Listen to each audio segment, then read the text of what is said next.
Hey guys, it's your girl Shalae and I'm back today with a third stimulus check update video. Happy Tuesday, my darling. In today's video, we're going to discuss the most trending topic in the world, and that's the $1,400 stimulus checks and when we could possibly get them. We're also going to talk about unemployment and how one state may actually decrease the amount that you can receive weekly for unemployment.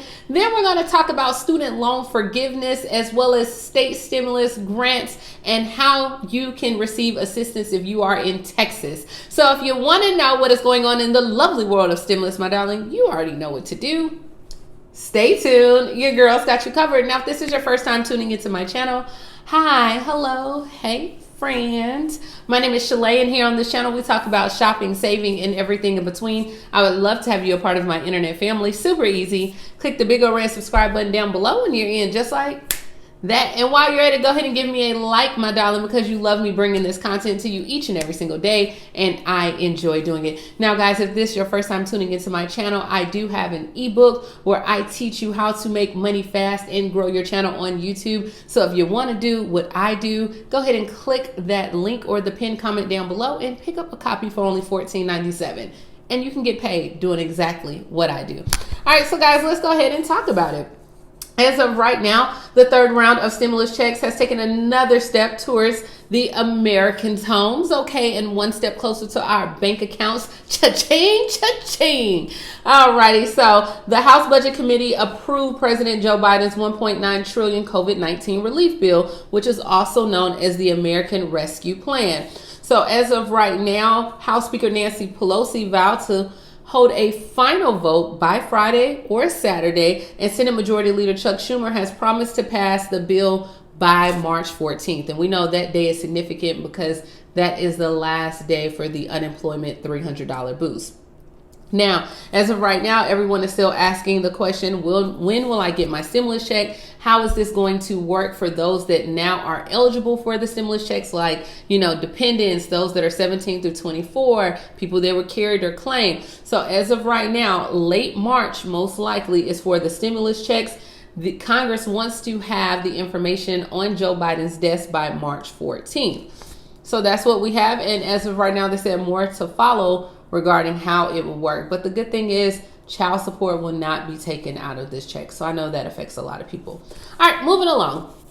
How do I get the California $600 relief payment? So for all those that are in Cali, I'm going back to Cali. All right, so California Governor Newsom announced today that, and also he signed today, the law sweeping for the economic relief package. So he is going to provide financial aid to millions who have been hit hard by the pandemic. $7.6 billion of direct relief will not only help small businesses, but the California residents, to include immigrants as well. So 3.8 million payments will go out to households that qualify for the state earned income tax credit for 2020, meaning you gotta file your taxes. Okay, so which that means residents that are earning under $30,000 annually, you will get it. About 565,000 stimulus payments will go to those individuals with tax identification numbers who did not receive the federal stimulus and whose income is below $75,000, and many whom are in our country illegally as well. So how soon can you get your money if you're in California? You will see the money arrive about a month after you file your taxes. So they're not using your 2018, your 2019. No, ma'am. Thank you, ma'am. You gotta file this year, guys. The stimulus assistance for residents earning $30,000 a year or less will come 4 to 5 weeks on average after they file the 2020 tax returns, which that means all your information should be updated. You should have the correct address, or if you are in California, make sure you get your stuff taken care of. All right. And if you want to check and see if you are eligible, they do have on there where it's like a website that they've created, and you can check your eligibility. All right, moving along. In Vermont, they are looking to prepare a new stimulus package as well. So they said in their package, they want to include investments in business, healthcare, education, nutrition as well. So Vermont lawmakers, they want to put together a mini relief package to help bridge the gap while Congress hashes out these details. So they said, hey, like previous relief packages, the state This one wants to support more kids, more businesses, long-term investments into healthcare, as well as they said, we have to be ready, but until it happens, the money isn't real. So they're like, in Vermont, they're like, look, we done been through this process.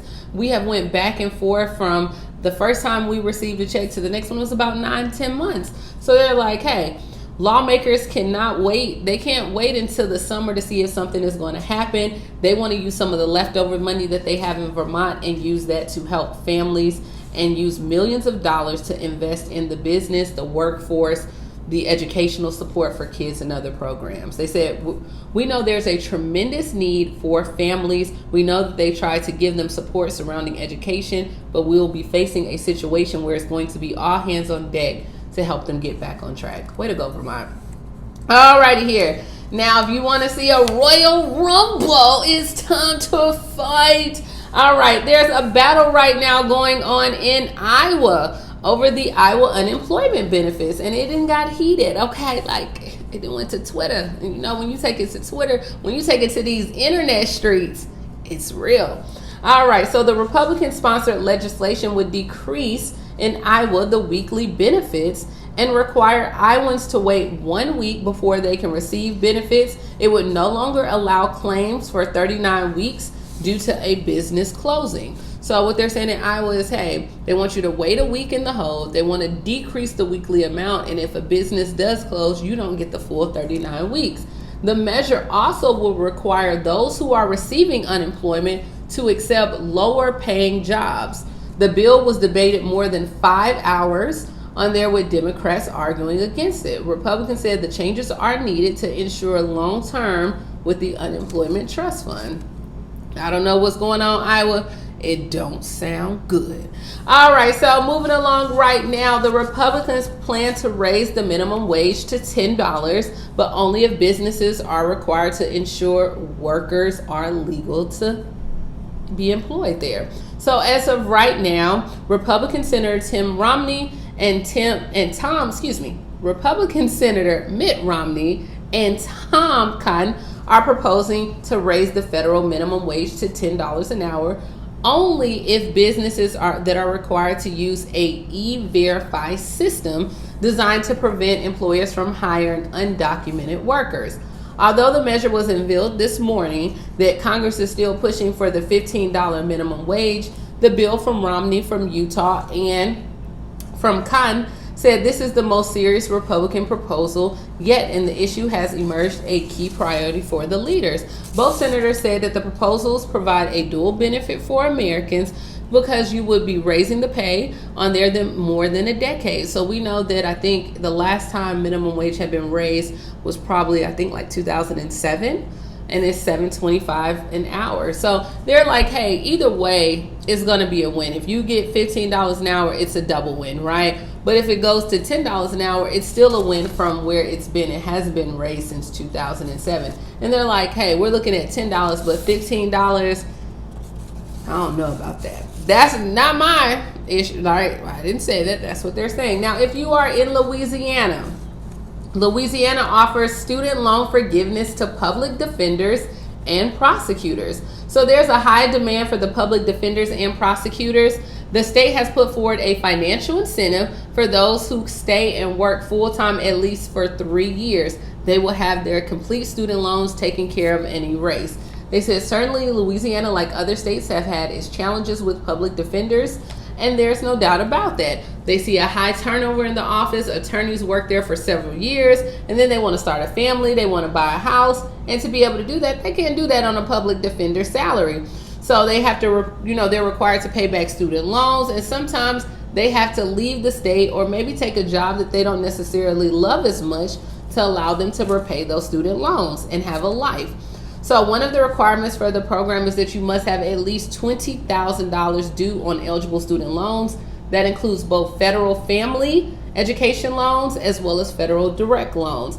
Now, if you want to find out more, if you're a prosecutor or an attorney or want to be a public defender, you can go to mylosfa.la.gov/student parent scholarships and grants on there. So, hey, I like anything that would pay back student loans, don't you? I mean, they're still in the package for $10,000 for student loans as of right now, so we don't know. And last but not least, prayers are still going out to Texas. But if you are in Texas, you can apply for federal help to recover from the winter storm. So as of right now, they have between $45 and $50 billion that is going to be set aside for the damage and the economic loss of the storm. So far, they have approved more than 100 counties that can begin applying for this federal assistance. A FEMA spokesperson said that eligible Texans should file their insurance claims first through their regular insurance, so through your home insurance at that time. Then if you don't get it or receive it, then you need to file with FEMA.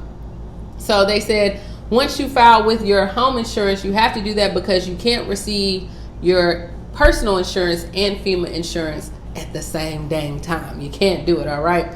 So FEMA will require proof of occupancy or ownership, identification, insurance determination letter saying that, hey, that you didn't get approved moving forward, and you can still apply for that assistance. You also will need your social security number, insurance details, any description of the storm related damages, financial details like your annual household income and everything. And they said you can apply. You can call toll free at FEMA